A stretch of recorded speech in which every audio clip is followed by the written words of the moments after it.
De vuelta a la historia contemporánea, por fin, para repasar hoy un tema muy interesante, en el que veremos la segunda revolución industrial o el gran capitalismo, además de, posteriormente, la revolución rusa y algunos periodos en España durante el reinado de Alfonso XII y Alfonso XIII. No os despeguéis de la pantalla porque vais a ver un vídeo en el que vais a aprender mucho, seguro, y vais a probar ese próximo examen que seguramente tengáis. Bueno, y si no, pues lo hacéis porque os da la gana, me imagino, ¿no? Así que bueno, empecemos primero con la segunda revolución industrial y el colonialismo, y sin mucha más dilación, vamos a darle.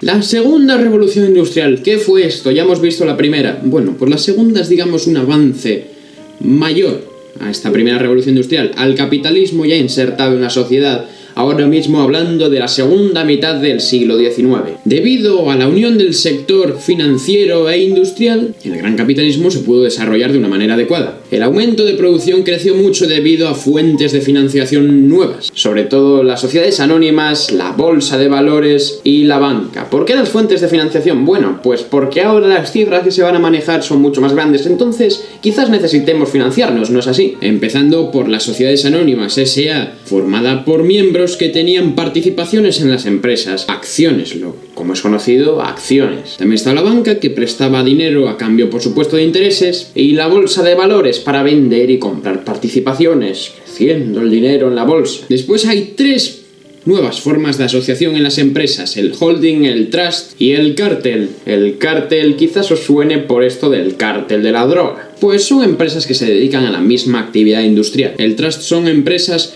que intervienen en distintas partes de la elaboración de un producto. Y el holding, una sociedad financiera con varios bancos y empresas de varias ramas industriales. Gracias a avances técnicos, la producción fue mucho mayor y más cómoda. Como por ejemplo, un avance fue la mejora del convertidor Bessemer, que ya vimos en el vídeo anterior de historia. También el acero inoxidable, la dinamita y las fibras artificiales, por ejemplo. Además de dos nuevas fuentes de energía súper importantes hasta hoy en día: la electricidad, por supuesto, y el petróleo. La electricidad con grandes nombres como Edison o Tesla, y el petróleo que se empezó a utilizar gracias a la construcción de refinerías. La primera fue construida gracias a Rockefeller. Y después nuevas ramas industriales, entre las que destacó, por ejemplo, la eléctrica de la nueva fuente de energía, la electricidad, y otras ramas industriales como la alimentaria, la química o la automovilística. Vamos, que se impulsaron industrias de bienes de consumo, artículos utilitarios que se podían comprar en las familias. El ejemplo más claro, yo creo, el propio coche. Y la segunda revolución industrial, el gran capitalismo, afectó drásticamente a la vida de todo el mundo. Se produjo una nueva organización del trabajo, la producción en cadena, donde todo el mundo participaba en una misma actividad, pero en fases diferentes. Esto lo popularizó Henry Ford con el coche, la marca Ford. Después, el nacimiento de la sociedad de consumo, donde ya podemos diferenciar intereses de la clase alta y de la clase baja. Mientras la clase alta podía permitirse lujos como el automóvil o el teléfono, la clase baja no. Pero podían ir a los escaparates a mirar, pero solo a mirar. También apareció la publicidad en esta época. Y por supuesto la parte negativa también, las crisis, debido al sistema capitalista en el que hay crisis, ciclos económicos. Hay un periodo de abundancia y posteriormente una recesión debido sobre todo a exceso de producción, y luego pues hay un desequilibrio entre la oferta y la demanda. Y por último, la expansión del comercio internacional gracias a mejoras como túneles o canales, el famoso canal de Suez y posteriormente el canal de Panamá, que libraba a los transportistas de hacer miles de kilómetros absurdos. La segunda revolución industrial se expandió por todo el mundo, pero principalmente en tres países, que fueron los Estados Unidos, Alemania y el Reino Unido. Gracias a la inmigración de europeos hacia América, Estados Unidos por primera vez se sitúa en el mapa como gran potencia económica. Una tierra vasta y grande con mucho que explotar. Mucha industria, muchas empresas, como hasta hoy en día. En Alemania, por ejemplo, muy importante fue la industria siderúrgica. Y después, por primera vez, también entra en el mapa Japón, un país que hasta la época era prácticamente medieval, feudal. Pero ante la falta de empresarios capitalistas, el gobierno dijo algo hay que hacer para adaptarse. ¿Y qué hizo? Invertir. El propio Estado invirtió en la actividad económica de una manera muy fuerte. Y esto le sirvió para progresar drásticamente. Ya acabando con la segunda revolución industrial, veamos el imperialismo, algo clave a finales del siglo XIX y principios del XX. ¿En qué consiste el imperialismo colonial? Bueno, pues en hacer colonias, no precisamente para oler bien, pero bueno. Las grandes potencias europeas querían hacer un gran imperio para así dominar parte del mundo prácticamente. Esto demostraría su dominio político y económico. A raíz del gran capitalismo, el aumento de producción hizo que grandes potencias buscaran nuevos territorios. Allí habría nuevos mercados donde abastecerse de materias primas. Podrían vender sus productos y aumentar sus capitales. A los países les convenía bastante porque les aportaba prestigio internacional. Solían colonizar en lugares estratégicos ante un futuro conflicto bélico. En el continente europeo la población creció mucho y esto provocó bastante desempleo y descontento, por supuesto, entre la clase obrera. Entonces, aprovechando el colonialismo, muchos emigraron y tuvieron nuevas oportunidades lejos de Europa. Fue bueno para el desarrollo científico, ya que colonizando lugares en otros continentes, digamos, exóticos, se pudieron desarrollar nuevas ramas de la ciencia. Y también la creencia de la superioridad de la raza blanca que iban por ahí expandiendo sus costumbres y religión, relegando a las tradicionales de otros territorios a segundo plano, o incluso borrándolas del mapa. Los más importantes de esta época fueron el francés y el británico, que buscaron colonizar el mundo entero, sobre todo los territorios de África y Asia. Vamos, que el mundo se llenó de colonias dirigidas por las metrópolis. La metrópoli es el país que dirige las colonias y las colonias son los países que dependen de la metrópoli. Como podría ser en esta época, por ejemplo, el Reino Unido siendo la metrópoli de lo que venía siendo la India, Pakistán y Bangladesh. Estas últimas eran las colonias. Sin embargo, el gran capitalismo tuvo graves consecuencias demográficas, económicas, sociales, políticas también, donde los países, a raíz de la Conferencia de Berlín, estaban bastante en desacuerdo de cómo se habían repartido los territorios y entraron en múltiples disputas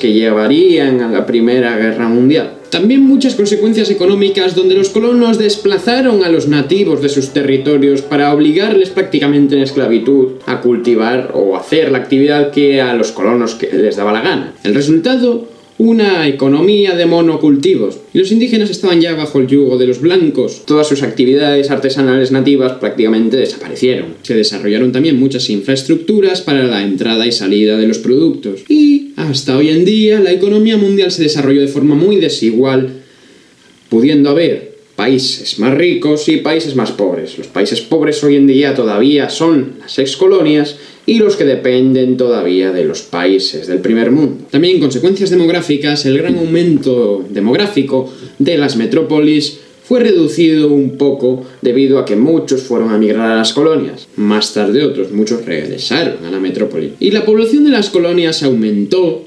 debido a la llevada a esos países de productos sanitarios como por ejemplo vacunas. También hubo muchos cambios sociales y culturales debido a que los occidentales llevaron a las colonias su civilización y su cultura. Y por supuesto se desarrolló el apartheid, una segregación racial vigente hoy en día en algunos puntos del mundo. Y ya acabando con esto, pasamos al arte de la época. Vamos a ver la arquitectura del hierro, el modernismo, el realismo, el impresionismo y el post-impresionismo. En esta época se usaban nuevos materiales que podían promover un nuevo lenguaje artístico. En la arquitectura del hierro, por ejemplo, esas estructuras gigantescas del hierro que hasta entonces no se usaban mucho en la construcción, como por ejemplo la más característica, la Torre Eiffel, por el arquitecto francés Gustave Eiffel. Después el modernismo, un nuevo estilo artístico europeo. Se usaron nuevos materiales como por ejemplo el vidrio y el hormigón para construir y para decorar. El modernismo se basaba en el diseño integral por dentro y por fuera del edificio. En España, por ejemplo, destacó Gaudí. El realismo fue un movimiento literario y cultural en general. En el arte se representaban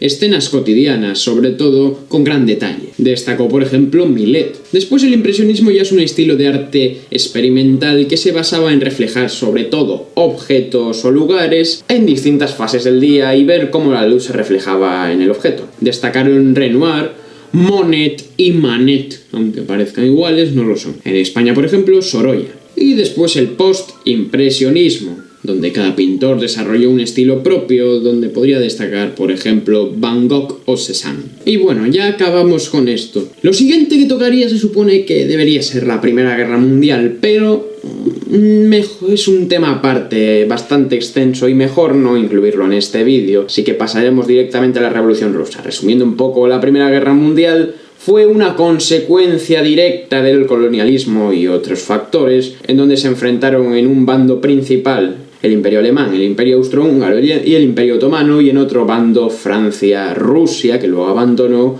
y el Reino Unido. Resultado, perdió Alemania, catástrofe para Alemania, que luego desembocó en la Segunda Guerra Mundial y así los primeros 50 años de este sangriento siglo XX. Así que pasemos al 1917, un año muy importante para la historia mundial en la que ocurrió la Revolución Rusa, que acabó con el sistema zarista y bueno, con la familia Romanov.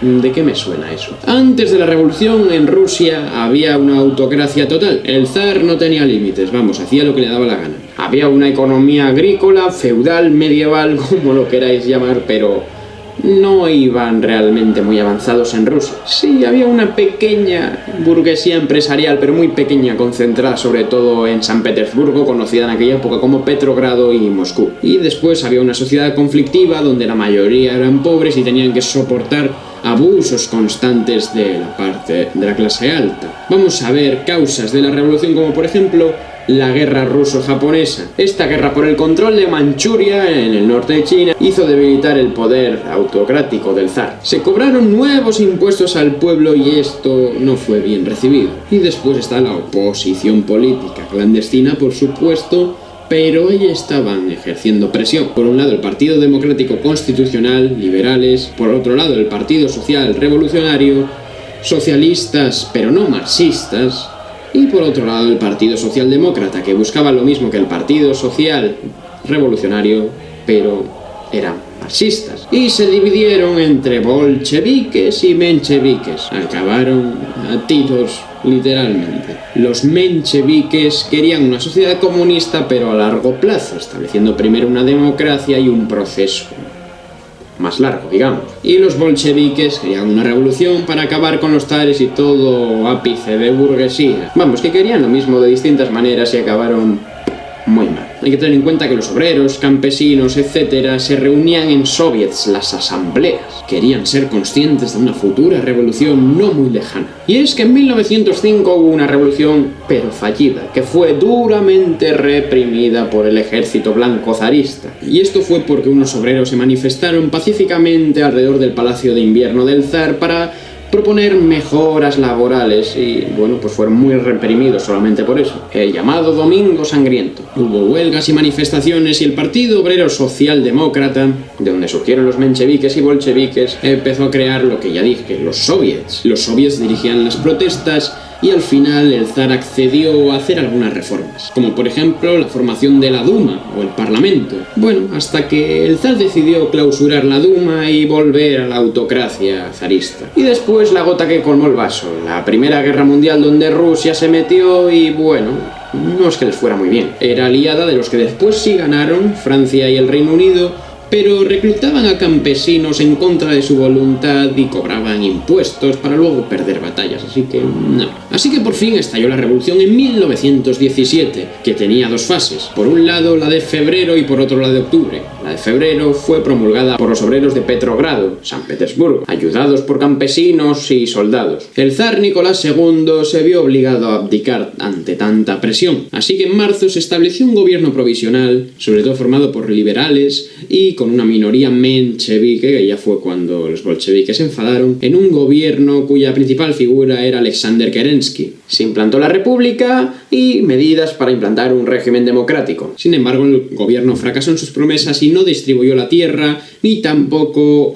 apartó a Rusia de la Primera Guerra Mundial. Esto hizo que el Soviet de Petrogrado creara un gobierno paralelo. Así que los bolcheviques, al mando de Lenin, difundieron la tesis de abril, un programa político para satisfacer las demandas de los obreros. Esta reconocía a los soviets como poder supremo. Así que en octubre los bolcheviques, organizados por soviets, hicieron una revolución más potente. Estaban dirigidos por Lenin y Trotsky. Trotsky luego fue víctima de una purga stalinista, pero bueno. Lenin y Trotsky asaltaron el Palacio de Invierno de Petrogrado, donde estaba el gobierno provisional. Se estableció un gobierno proletario, denominado Consejo de los Comisarios del Pueblo. Lenin luego fue nombrado presidente y, después de unos años, cuando murió, le sucedió a Stalin. Las primeras actuaciones de Lenin en 1918, cuando llegó, fueron firmar la paz de Brest-Litovsk, en la que Rusia abandonaba la guerra, expropiar tierras y distribuirlas entre campesinos, y así como darle la industria a los comités de obreros. El partido bolchevique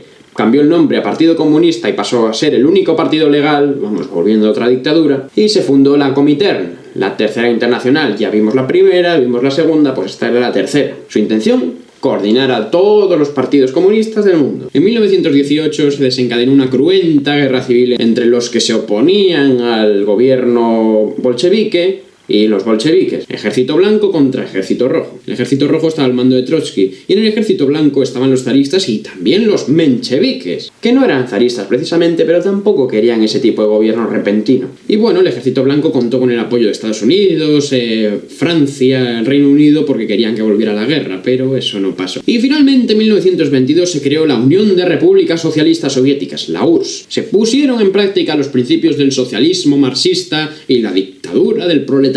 El poder residía en los soviets, controlados por el proletariado, que tenían el poder legislativo y ejecutivo, y el Partido Comunista de la Unión Soviética, el PQS, el único partido, defendía los intereses de los trabajadores. Luego se creó la nueva política económica, en la que se permitió, digamos, un poco de capitalismo, debido a que después de la guerra civil estaban totalmente empobrecidos y los campesinos tenían que vender algunas cosas para abastecerse. Así que se crearon pequeñas empresas privadas. Sin embargo, el Estado seguía controlando las grandes empresas y los bancos. Y después, en la organización territorial, la URSS se convirtió en un Estado federal conformado por unos cuantos países como Rusia principal y todos los países que acaban en TAN, Kazajistán, Uzbekistán, Bielorrusia, Ucrania, etcétera, etcétera. Y ya acabamos con la Revolución Rusa para entrar en España. La Restauración Borbónica, otra Restauración Borbónica, donde volvió Alfonso XII, eso ya lo dejamos en el último vídeo. Cuando acabó la Primera República en 1874, Cánovas del Castillo, como principal figura, volvió a instaurar a los Borbones con Alfonso XII. Los principales pilares eran la Constitución de 1876, que reconocía la monarquía parlamentaria hereditaria como única forma de gobierno válida. También una soberanía compartida entre el rey y las Cortes. Después había un claro bipartidismo entre el Partido Liberal de Práxedes Mateo Sagasta y el Partido Conservador de Antonio Cánovas del Castillo. Y después, por supuesto, el caciquismo en las zonas rurales, que permitía amaños según los intereses de la clase dominante. En fin, cosas de España, nada nuevo. Alfonso XII murió muy joven, con un Alfonso XIII que no sé todavía si había nacido o estaba en la barriga de su madre, María Cristina. Esta es María Cristina de Habsburgo. Vamos, que hubo otra regencia de María Cristina, que ahora lo veremos. No es la misma María Cristina, no. Durante la regencia de María Cristina, España perdió sus últimas colonias, Cuba, Puerto Rico, Filipinas y la isla de Guam, lo que se llamó desastre del 98 y no fue precisamente bueno para el país. Así que tras la regencia su madre, Alfonso XIII, accedió al trono, siendo un monarca muy joven también, y no precisamente bueno. Tuvo que hacer frente a un gran número de problemas que al final acabaron con la monarquía parlamentaria de su padre e instauraron una especie de absurdez española. Un país con una política deteriorada totalmente, marcada por nuevos partidos contrarios a la monarquía borbónica, como el PSOE, que ya lo vimos antes, pero ahora tomaba más fuerza, el Partido Comunista Español, que fue una escisión del PSOE, los partidos republicanos o partidos nacionalistas y regionalistas que aparecen ahora como el PNV, Partido Nacionalista Vasco, o la Liga Regionalista de Cataluña. Después el movimiento obrero estuvo presente con la Confederación Nacional del Trabajo, la CNT o la UGT, Unión General de Trabajadores, que también venía de antes, ya lo vimos. Manifestaciones y huelgas contra la tiranía de Alfonso XIII, una persona con una colección pornográfica impresionante para la época, un auténtico salido, Alfonso. Un dato totalmente real. ¿A quién creéis que sale Juan Carlos? Bueno, ¿y a quién creéis que sale Alfonso? En fin, cosas de familia, ¿qué se le va a hacer? Bueno, y después está la guerra de Marruecos, un problema total para la monarquía alfonsina. España quería volver a recuperar su dominio colonial, como ya lo hacían otros países. Intentó colonizar Marruecos y fracasó totalmente. En 1909 estuvo la Semana Trágica en Barcelona, con grandes protestas contra todo esto, por cierto, muy reprimida. Y en 1921 el desastre de Anual, donde muchos españoles perdieron la vida. Y con este problema militar, social, económico y de todo, finalmente Miguel Primo de Rivera dio un golpe de estado que fue apoyado, digamos, por Alfonso XIII.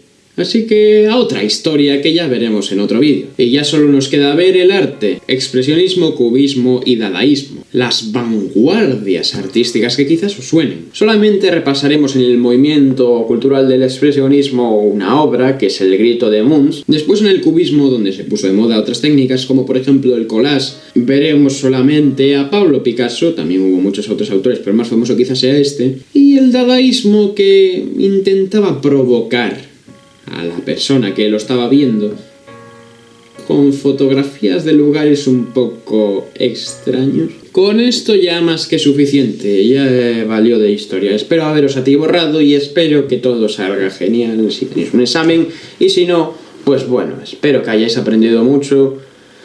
Hasta la próxima.